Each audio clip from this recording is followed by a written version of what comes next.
In the world of music, you have stars, you have legends, and then you have forces of nature. These are the figures so transformative they don't just define a genre, they redefine the very meaning of power, wealth, and legacy. At the absolute pinnacle of that mountain stands Andre Young, better known to the world as Dr. Dre.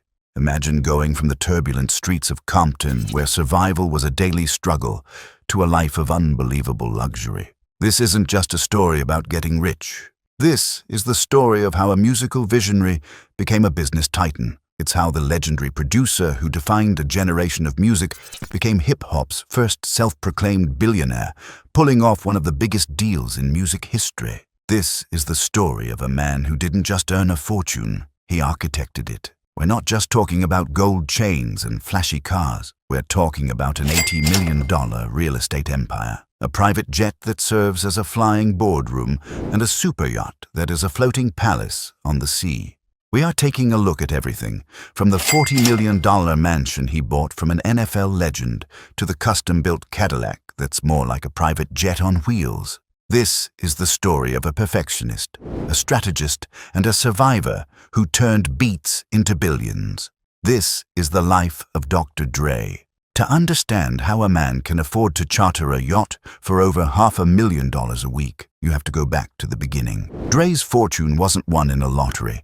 It was built on a foundation of raw talent, relentless ambition, and an uncanny ability to see the future of music before anyone else. The story begins in Compton, California, a city that in the 1980s was a cauldron of social tension and gang violence. For young Andre Young, DJing was more than a hobby. It was a way out. He started as a DJ for a local electro-funk group called the World-Class Wreckin' Crew, honing his skills on the turntables. But the polished party music of the era didn't reflect the harsh realities of the world around him. That all changed in 1987 when he, alongside Eazy-E, Ice Cube, MC Ren, and DJ Yella, formed NWA, Niggas Wit Attitudes. This wasn't just a rap group, it was a cultural Molotov cocktail. Their debut album, Straight Outta Compton, was an unfiltered, brutally honest depiction of life on the streets. Songs like The Police became anthems of rebellion, giving a voice to a generation that felt ignored and oppressed.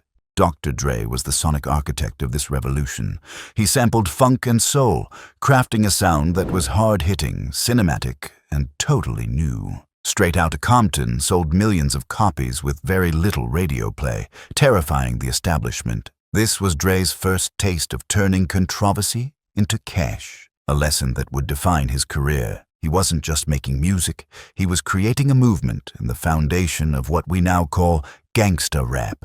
After a bitter fallout with NWA and ruthless records over financial disputes, Dre made his first big move as an entrepreneur.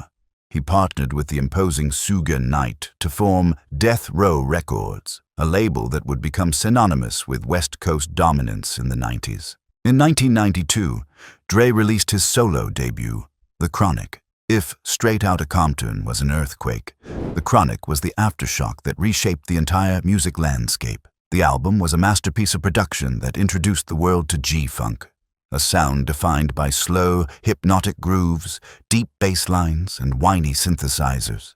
It was smoother than his NWA work, but still carried that street-level grit. The Chronic went triple platinum and established Dre as the undisputed king of hip-hop production. The album also introduced the world to a lanky, charismatic rapper from Long Beach named Snoop Doggy Dogg, one of Dre's many legendary discoveries. By producing Snoop's debut album, Doggy Style, which was the first debut album by a solo rap artist to enter the Billboard 200 at #1, Dre proved he wasn't just an artist, he was a kingmaker. By 1996, the glamour of Death Row had soured. Amid growing violence and conflict, Dre made another pivotal choice. He walked away from the label he co-founded, leaving behind his master tapes and millions of dollars to start fresh. He founded Aftermath Entertainment, a boutique label under Interscope Records with a new philosophy: quality over quantity. The first few years were tough, but Dre was playing the long game, looking for a once-in-a-generation talent. He found it in 1998 when Interscope head Jimmy Iovine handed him a demo from a controversial white rapper from Detroit. While others hesitated, Dre heard something special. He signed Marshall Mathers, better known as Eminem, and the two went to work. The result, the Slim Shady LP, was a massive success that launched Eminem to global stardom and put Aftermath on the map. He did it again a few years later. In 2002, he and Eminem signed a Queens rapper who had been shot 9 times, 50 Cent. Dre executive produced 50's debut's Get Rich or Die Tryin', an album that sold millions of copies worldwide and solidified Aftermath's reputation as a hit factory. From The Game to Kendrick Lamar to Anderson .Peck, Aftermath became a launchpad for some of the most iconic artists of the next 2 decades, with each success adding to Dre's growing fortune. For all his musical success, the move that launched Dr. Dre from a multi-millionaire musician into a business mogul had nothing to do with a record. It was all about headphones. The idea came from a conversation with Jimmy Iovine in 2006. Dre was frustrated with music piracy and the poor sound quality of cheap earbuds. Their solution was simple but brilliant: turn headphones into a premium fashion statement. They launched Beats by Dr. Dre in 2008. The marketing was genius. They used Dre's network to get the headphones into music videos and onto the heads of the world's biggest athletes and celebrities. Suddenly, wearing Beats was a cultural statement. The business grew at an explosive rate. Then, in May 2014, came the deal that shook both Silicon Valley and the music industry. Apple announced it was acquiring Beats for a staggering $3 billion, which included $2.6 billion in cash and $400 million in Apple stock. A grainy video posted online just before the official announcement captured the moment. In it, an ecstatic Dr. Dre celebrated with friends, looking into the camera and declaring himself the first billionaire in hip-hop.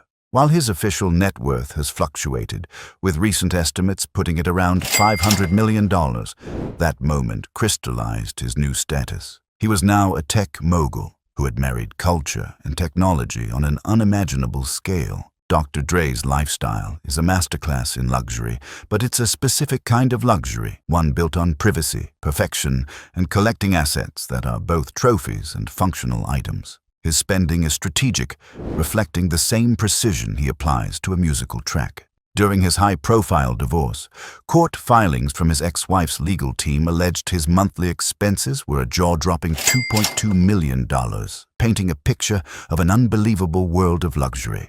Dr. Dre's real estate portfolio, estimated to be worth over $80 million, is a collection of sanctuaries and monuments to his success, mostly in exclusive Southern California neighborhoods. The crown jewel, the Brentwood Mansion. The most spectacular property is a sprawling estate in Brentwood, which he purchased in 2014 for $40 million from NFL star Tom Brady and supermodel Gisele Bündchen. The 18,000-square-foot home is designed like a French country chateau and even features a moat filled with koi fish. It includes a saltwater pool, a state-of-the-art gym, and a world-class recording studio. It's not just a home, it's a self-contained resort, the creative sanctuary, the Calabasas Crib. In 2018, Dre added a mansion in Calabasas to his portfolio, purchasing it for $4.9 million. He reportedly invested over $1 million into updating the 9,300-square-foot property. The backyard features a pool, basketball court, and outdoor kitchen. Most importantly for Dre, the home included a professional recording studio, making it a creative sanctuary. He later sold this mansion for a profit.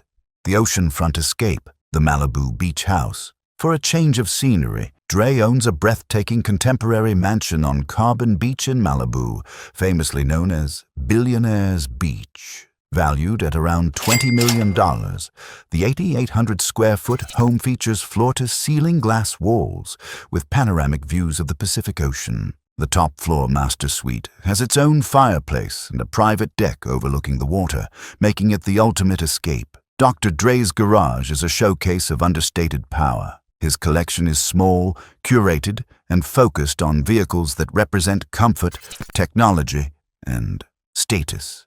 The mobile office, the custom Cadillac Escalade. Perhaps the most famous vehicle in his collection is a heavily customized 2016 Cadillac Escalade ESV. This isn't your standard SUV. It's a private jet on wheels, customized by Becker Automotive Design for an estimated cost of over $200,000. The inside has been transformed into a rolling office and lounge with enormous reclining seats, fold-away work tables, and a massive TV screen. It's the ultimate tool for a mogul on the go. The symbol of elegance, the Rolls-Royce Phantom. When it's not about work, it's about pure luxury. Dre has also been seen with a Rolls-Royce Phantom drop-head coupe, a vehicle that is more like a piece of rolling art. The Phantom is the flagship of the Rolls-Royce brand, a symbol of quiet, confident wealth. His collection is believed to contain other high-end luxury vehicles, but he remains private about them. For a man of Dre's stature, travel and leisure happen on a scale most can only dream of. Sky-high luxury, private jets. When you're Dr. Dre, time is your most valuable asset. He reportedly utilizes a Gulfstream V, a legendary long-range private jet that can cost upwards of $65 million. A jet like this is a flying penthouse, capable of flying non-stop from Los Angeles to Tokyo, while passengers enjoy plush suites and gourmet meals. Whether he owns or charters it, the cost can run over $10,000 per hour. The floating palace, the super yacht Naya. When it's time to truly escape, Dr. Dre has been known to vacation aboard the magnificent 240-foot super yacht, the Naya. While it's unclear if he owns it or is a frequent charter guest, his association with the vessel speaks volumes. Valued at over $60 million, chartering the Naya for a single week costs a staggering $580,000. It can accommodate 12 guests and is serviced by a crew of 22. The yacht features a jacuzzi, a gym, a helipad, a movie theater, and even its own 5-person submarine for exploring the ocean.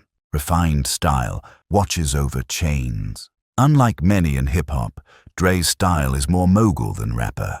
He has largely avoided flashy, diamond-encrusted chains in favor of high-end, classic timepieces. He reportedly owns a Rolex masterpiece Day Date in solid platinum with a diamond dial, a watch that can cost upwards of $140,000. It's a symbol of sophisticated, old money style. The journey to becoming an icon is never a straight line. Behind the private jets and platinum plaques lies a human story filled with profound challenges and personal setbacks.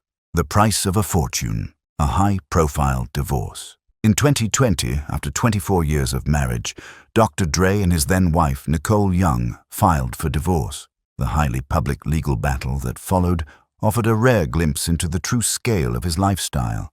The divorce was eventually settled, with Dre agreeing to pay Young a reported $100 million in 2 installments. It was a painful and expensive chapter, but he emerged with his empire largely intact. Health is wealth. The brain aneurysm scare.